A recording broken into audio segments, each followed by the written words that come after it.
I love the nation of Nigeria. It is absolutely stunning. And today we learn more from my friend, Izzy.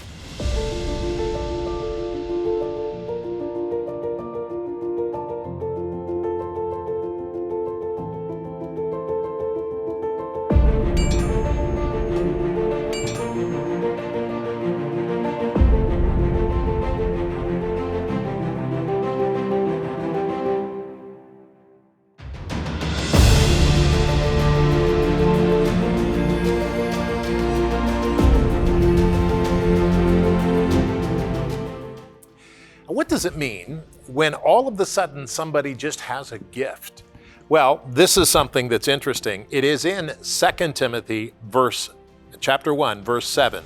For God has not given us a spirit of fear, but of power and of love and of a sound mind. But I want to go back one verse where it says, therefore I remind you, stir up the gift of God, which is in you through the laying on of my hands. Now keep that in mind, because there are gifts that God gives each of us. And our lives may not start off liking God. We might start off kind of resenting him for all the things he's done in our life. We're kind of mad at him. But you know, God has a way of correcting our thinking, of helping us to think correctly about who his Spirit is. And that's exactly what happened in this particular story. Izzy Ohiro is one of my favorites. He's a good friend. Let's listen.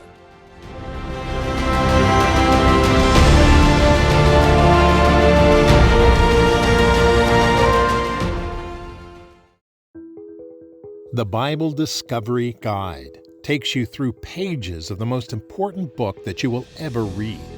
It is the Word of God. Through careful exploration and thoughtful insight, we uncover the truths presented in the Bible. For your sample copy, write to P.O. Box 150, Murraysville, Pennsylvania, 15668 0150. That's Bible Discovery, P.O. Box 150, Murraysville, Pennsylvania, 15668 0150. In Canada, write to Bible Discovery, P.O. Box 456, Orangeville, Ontario, L9W 5G2. That's Box 456, Orangeville, Ontario, L9W 5G2. Or simply go to BibleDiscoveryTV.com.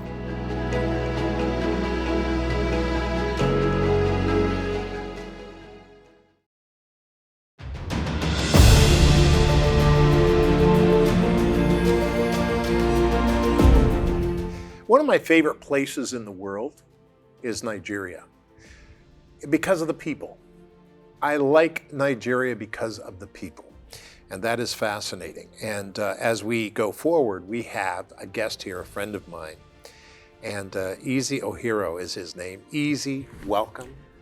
Good to have you here. My pleasure, Pastor Rod. I'm glad to be here. You're from Nigeria. Yes. And let me ask you a couple of questions, just to find out how you got here and all of that, because there's a lot to talk about in the next few minutes. Okay. You were born in Nigeria. Where did you live in Nigeria? Well, when I was born, I was in the area called Delta. I was born in Delta, in a city called Warri. That's where you have the oil, the refineries. So you were born in the oil refinery area. Yes. And when you were born, were there brothers and sisters? Yeah, actually, I was the last child of my mom. My mom had 4 children. 4? Yeah. So you were number 4? Number 4. The youngest? The youngest.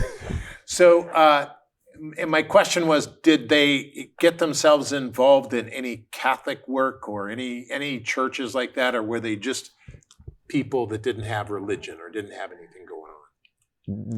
Okay, I like this question because my parents were actually, I come from a home where my dad was born in Anglican church, from Anglican setting. Anglican. My mom, Baptist. Anglican and Baptist. Then I went to an elementary Catholic school. Oh my goodness, Anglican, Baptist, and Catholic. Yeah, me and my siblings, we went through the Catholic school. So when we got back home all the time, it was like chaos. My dad talks from the Anglican perspective. My mom keeps saying, I don't know what he's talking about. I am Baptist. And in the Baptist church, we operate this way. Well, my siblings would be like, our Reverend Father or Reverend this told us how to do this and that. It doesn't, conform with what you guys are telling us here. So there was a lot of confusion. But I went to the Catholic school, but I had no connection with anything that they talked about in the house. I was like a street guy. I wanted to be with people out there. I didn't want anything to do with church. I didn't want anything to do with religion whatsoever. As far as you're concerned, religion was just something irrelevant to you. It had no relevance. You know why? My parents separated when I was only 5. So I was very angry. I thought, what do you want to talk to me about God if God was really who he was or who he says he is, I wouldn't be living this life. My early years was like hell because I needed my mom around me and I only had to see her when I was on holiday. So you are processing all of this the best way you can as a young child. Yeah. And a Baptist and an Anglican, and they split up and all of that. So this is you're putting this on God. You're blaming him for all your trouble, and that was difficulty in your home. Oh yeah. So you came to a place where you kind of didn't like God. I would say so. Yeah. I mean, that was it. Yeah. So now you're going forward, and as you go forward, what happened in the city you lived? Did you move or did you? Oh yeah, we moved. My dad was a government figure, and we had to move every time he got transferred. So he was transferred a lot, and he moved around the nation a lot. The nation, yes. Wow. Did you ever go outside the nation for any reason? No. So you were primarily stayed, in Nigeria. In Nigeria, yeah. And so the first time you came out of that was to go to Canada? Yes. We'll talk about your wife in a minute. But it's important to know the settings of this. So as you grow up, you get into your teen years and all of that, and you still have this trouble. Did you carry that feeling against God in your teen years? Do you know what happened? Let me share this with you. I had a friend, a classmate. He was my age. We were in the same class. That guy, his dad was the keyboard player in their church. And he was talking like the pastor we see on television. And I'm thinking to myself, how did this guy know what to say? And how did he get to this point where he's only 12 years old and he's preaching? But do you know what happened? When he came to my house to try to talk to me about God, I could beat him up. So I always, roughened him up, like, get out of here. I didn't want anything to do with God. But I knew in my heart that I loved the gift that he had. But you didn't tell him that. I know I didn't. But you had a secret inside. Yeah. So how long did you have this friend? Well, we grew up together and he's still around. But I don't have his contact to really tell him. I don't have that contact. But I can find him. I know I can find him. Yeah. Yeah. Well, that is very interesting. So this was in your teenage years. Yes. So what did you want to do? Did you want to become an oil worker? Did you want to become? No. That question got me by surprise, really, because I didn't have a plan. Let me put it that way. I had no plan. I just thought I wanted to be. I was actually very promiscuous too. No plan. I just thought I could live just the way I wanted. So that's how you were operating. You do whatever you want, whenever you want, however you want. However I want. Boy, that's a really rough way to live. Yeah. So then you grew up further and you got into your. When did you get married? I got married in 19. Actually, I got married in 1992. So you're what? How old were you then, roughly? In 1992, I think I just finished. I think I would have been 28 or 27. You got married in your 20s, your late 20s. Yes. So you lived your life like this. Yes, and I was the first one to get married too. And now you're the first one to get married. In my house. What in the world? You got married and yet your parents split up and all of that. So how did you meet Colette? I met Colette in school. I was in the university, but guess what? Let me backtrack a little. My dad passed away tragically in 1987 by the assassin's bullet. Yeah. Wow. Yeah, he was in the medical field, so he ran a pharmacy. He was shot.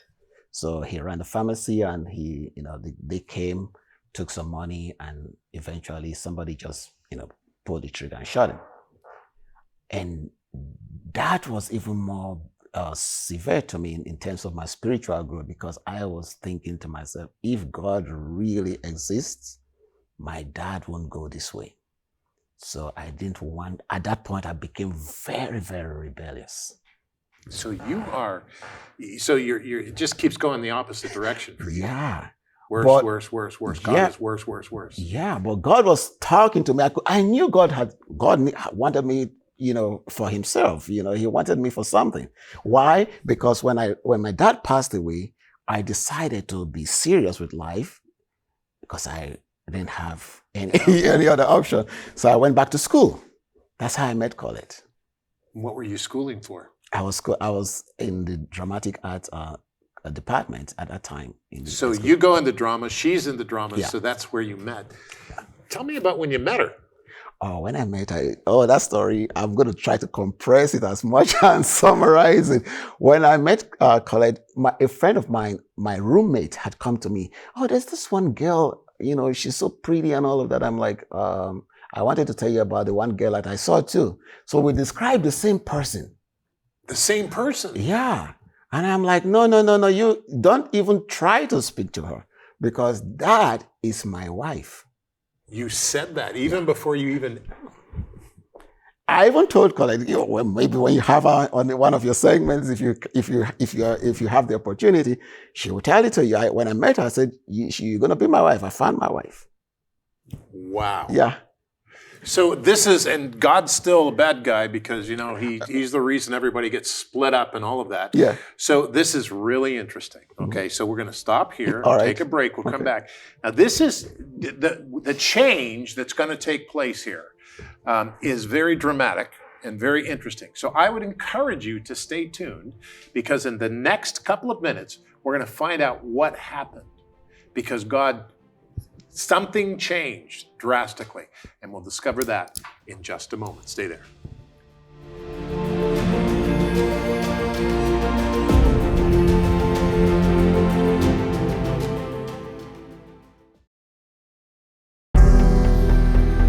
A program experience delivering what God is saying to the human race today. Reading the Bible from cover to cover, we learn how God spoke to the people in the past, speaks about the future, and shows us how to react and respond to the difficulties and discovering of our lives today. Bible Discovery TV is a program hosted by the Hembry family as they uncover the meaning of God's message to planet Earth. To discover the meaning of God's Word and how the Lord is speaking to us today, visit Bible Discovery TV at BibleDiscoveryTV.com. That's BibleDiscoveryTV.com.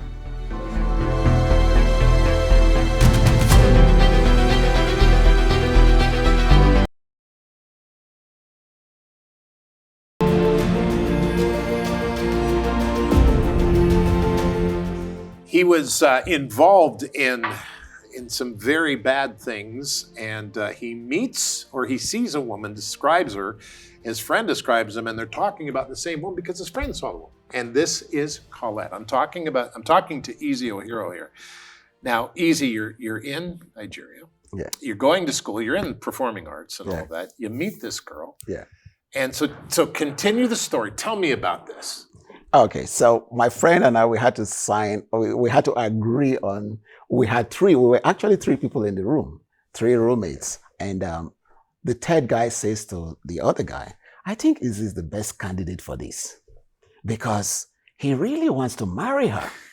So She doesn't even know this. You're talking about she marriage. doesn't even know anything. And the other guy goes, okay, he's still my friend till today. He's in Budapest in Hungary. Yeah. So, and he's always says, you really married her? I'm like, yeah. So I met Colette, and when I met Colette, she was going to church. I didn't like church at that time, but because of the love I had for her, I thought to myself, whatever she has, I'm in for it. You'll put up with it. Yeah. And then we talked a little bit, and she told me how her parents had, difficult times as they were growing up. And I said, you haven't seen nothing yet.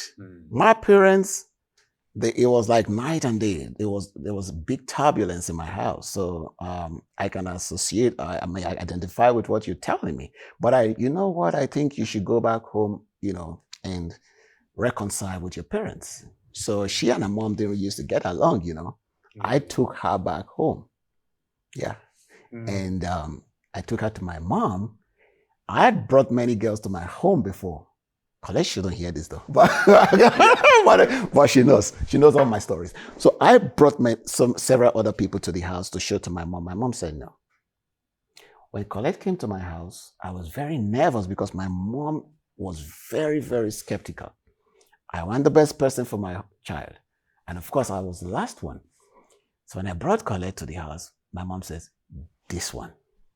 Your mom agreed with you on that? Straight up. So somehow you guys knew? Yeah. And my mom informed my sister, who is also a skeptic, come, I think Izzy found somebody. The day my sister met Colette, she said, yes, this is my sister-in-law. You, your mom, Colette, or you, your mom, and your sister? Yeah. Does Colette know? Yeah, I told her. I took her home. But she wasn't there when my mom told me, yeah, this one. She went back home that evening, and when I got back home, my mom said, yeah, you now found somebody. So you get married? Yes. Colette goes back to Canada. She goes back to 5 years, she got married. We got married. I didn't know that Colette was even a Canadian citizen. I was going to say. No, I didn't. We finished school, and she said to me, I think I want to go to Canada. I'm like, no, I'm going to the US to see my sister, she says. I'm like, how are you going to go to the US to see your sister when you don't have, how is going to grant a Nigerian the visa to go to the US? She goes, I'm Canadian. I'm like, what? And were you married when that happened? When you, or did you get married yet? Not yet. Oh, okay. We were just planning the engagement. And when she said to me, I'm like, you were planning an engagement. And I'm like, you are what?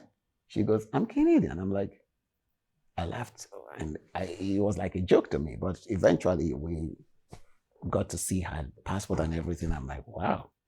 So we got married, and she left. And then she did the sponsorship, and I came down here. So she sponsored you, okay? Yeah. Now, from what I understand from her story, that both of you sort of had this religion thing, but you really weren't connected to Jesus Christ. You really weren't. No. She tells me that she was invited down to her to talk to her sister and her pastor. And all that. So tell me about that, because you're the quiet one who's bitter and says God's not right and all that. What happened? Colette got into sales packaging business for traveling and cruises, and we had a conference in Florida, in Orlando. And she says to me, her sister had just moved to not too long ago with her husband, their pastors, to Miami. And I'm like, I don't even want to go to that area because the pastor, are we going to live in the pastor's house? She goes, maybe not, but we have to see my sister. I'm like, what am I going to do in the pastor's house? She goes, oh, let's just, then I said, you know what, anything you want to do, I'm going to. I didn't know God was setting me up. Trust me. Exactly. And then we went to Florida, met with the family. Oh, they didn't do nothing. It was such a peaceful environment. They didn't tell me anything about Christ. They just said, oh, is it okay for us to pray every night? I'm like, yeah, we could do that. And then one evening we had a prayer meeting, because the husband is always, praying around the clock. We had this one that we gathered the family together and prayed for not hours on end, but it was so intense that I could feel the move of God upon my life. I remember just going down on my knees at some point, and I just laid flat on the floor. And I could see people, doing other things. I think Colette got slain or something in the spirit. And I'm like, what's happening here? Then Colette told me a day or two later that, you know what? I felt something and all of that. I'm like, I feel the same thing too. She goes, oh, so what does that mean? I'm like, I don't know. I still don't know anything about. I feel, but I don't have that connection. So we went back to Canada and I found a church. But I was hungry for God. I started having this hunger and thirst for God, but I didn't know what it was.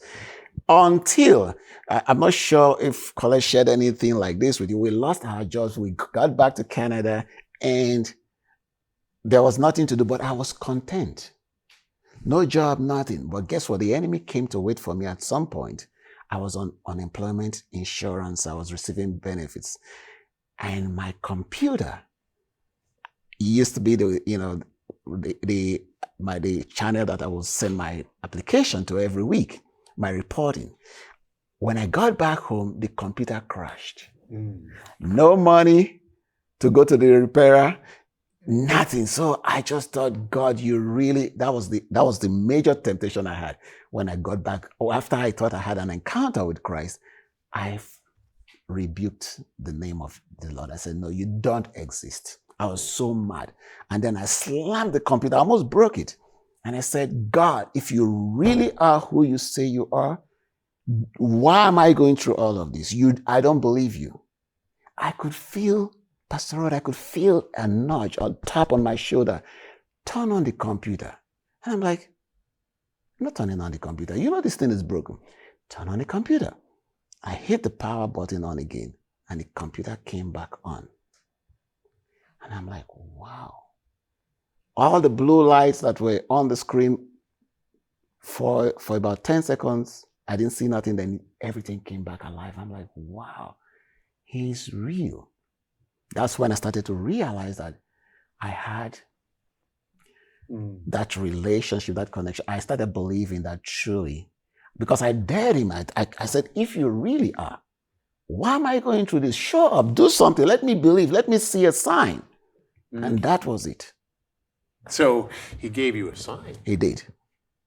And your computer, which should be toasted. He gave me many signs too. You know what? My little son, Jesse, was always scared and was hallucinating all the time. When we got back from that trip in Florida, because I took the boys as well, when we got back from Florida, he told Colette and I the next night and said, I'm going to sleep in my room by myself. He used to sleep in the same room with us on the little mattress.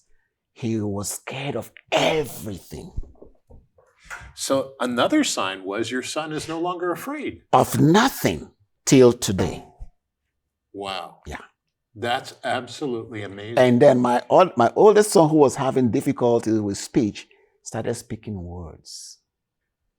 What else can I ask of the Lord? Oh my goodness. The Lord really did that. He did.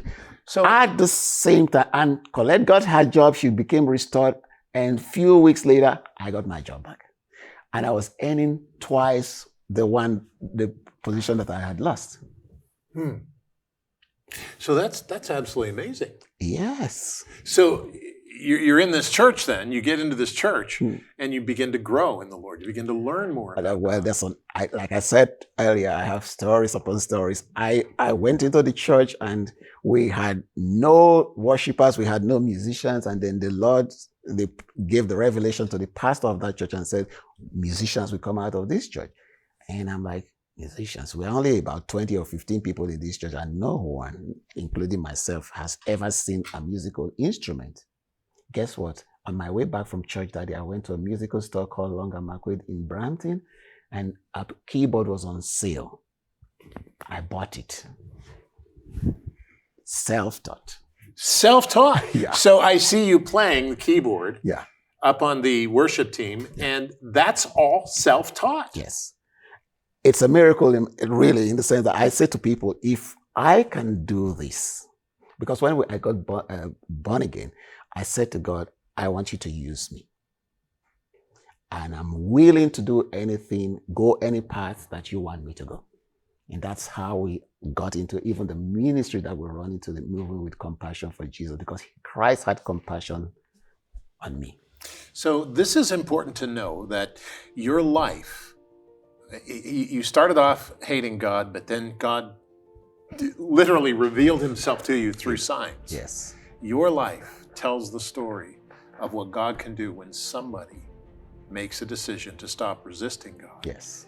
And blaming him for everything. And when they make the decision to, okay, I'm going to go, God, I'm going to go with you. Yes. That is absolutely amazing. Thank you so much. My pleasure.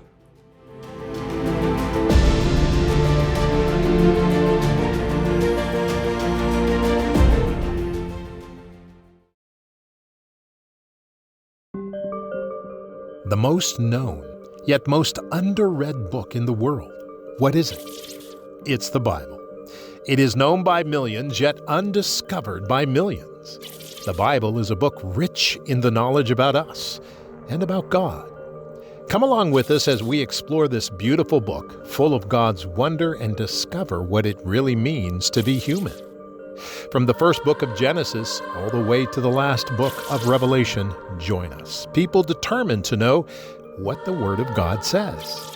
For your sample copy of the Bible Discovery Guides, contact us at Bible Discovery, P.O. Box 150, Murraysville, Pennsylvania, 15668-0150. Or in Canada, P.O. Box 456, Orangeville, Ontario, L9W5G2. Or simply go to www.BibleDiscoveryTV.com.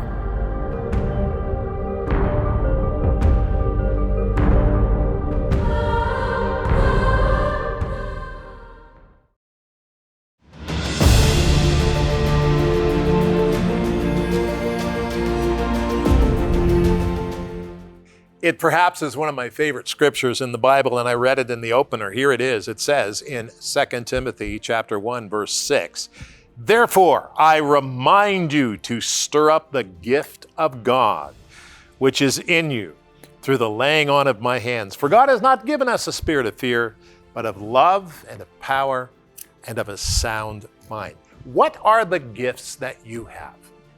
God has gifted each of us with certain things that only are responsibly brought to life when we give our hearts to Him.